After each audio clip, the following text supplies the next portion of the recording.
I wanted to pick up on what you were talking about before about the U.S. stance on ISIS, which has often been sort of indifferent at best. There was a quote from John Kerry from a leaked conversation between him and some members of the Syrian opposition, where he basically admitted that the U.S. watched and let ISIS approach on Damascus and was prepared to even, from what, if you read his words, was prepared to even let Damascus fall to ISIS. He said this. The quote, the reason Russia came in to Syria is because ISIL was getting stronger, Daesh, ISIL, was threatening the possibility of going to Damascus and so forth. And that's why Russia went in, because they didn't want a Daesh government and they supported Assad. Yeah, imagine that, not wanting an ISIS Oh yeah, government. extreme position. We don't want an ISIS government next door to What a us. strange choice. And we know that this was growing. We were watching. We saw that Daesh was growing in strength, and we thought Assad was threatened. We thought, however, we could probably manage that Assad would then negotiate. Unquote. That's Kerry speaking privately. Max, the word manage there stands out to me because that is in the title of your book, The Management of Savagery.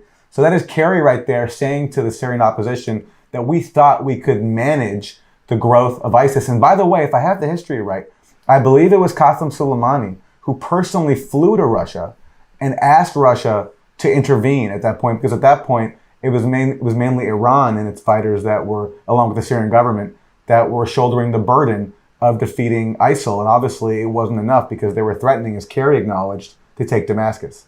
Yeah, and Hezbollah in the areas adjacent to Lebanon, which I actually got to visit in September when I went to Malula, which is a historically Christian village where Neo-Aramaic is spoken. It's one of the only places in the world where it's spoken. And this village was overrun by Jabhat al-Nusra, the local Al-Qaeda affiliate. And it was liberated by the Syrian army in partnership with Hezbollah and the Syrian Social Nationalist Party, SSNP. So this was sort of the beginning of the pushback against these extremist forces. The nuns of the village had been kidnapped, and I got to hear about what they went through. But this was happening all across Syria, and the U.S. wasn't just watching; it was sending arms into the moderate rebels, the Free Syrian Army, through the CIA and DoD, and those arms were going into the hands of the so-called Islamic State because a lot of the FSA fighters would just simply join ISIS. They were mercenaries looking for the money, looking for the most powerful fighting force, or they would join al-Nusra, which then would form all of these different coalitions, which today are Hayat Tahrir al-Sham, and they're based in Idlib.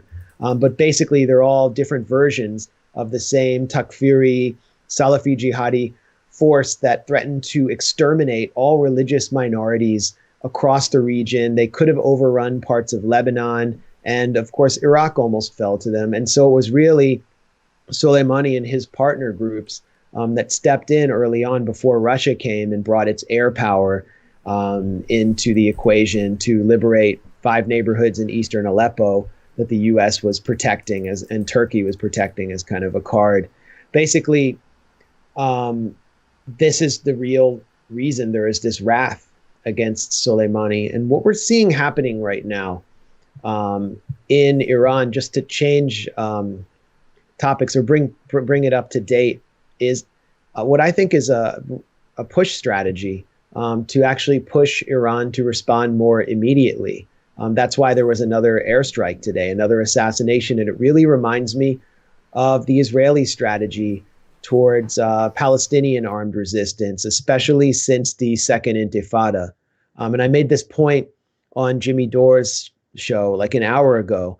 This really reminds me of the early stages of the Second Intifada, which began with protests a lot like the First Intifada, and some violence, but the suicide bombing that is associated most commonly with the Second Intifada wasn't in play in late 2001. Meanwhile, Israel was using massive amounts of live ammunition on protesters, and the Israeli Defense Ministry admitted in a press conference that it had fired 1 million bullets, 1 million live bullets against Palestinian protesters in the month of October 2001. There's actually an Israeli documentary called A Million Bullets in October based on that admission. Then you have the deployment of a 2,000-pound bomb on an apartment block in Gaza City that killed, between a dozen and 20 civilians in order to kill the commander of the Al-Qassam brigades, which was then actually supported by Iran and was the armed wing of Hamas. And the conflict escalated. And they start killing the political leadership of Hamas and demonstrating that they're willing to go crazy. This whole mad dog policy that's what the U.S. is embracing here, but they're embracing it against a regional power that has the capacity to wreak havoc on U.S. military personnel and diplomats across the region and to do deep structural damage to the world economy. So they're just pushing and pushing and pushing, but Trump seems to have lost all control. He's having this insane rally with evangelicals today where they're laying hands on him and he's bragging about what a tough guy he is, try to bring the Christian right on board. He has no idea what forces he's unleashed, but there's going to be a response, and it's going to be something more ferocious than I think they're ready for.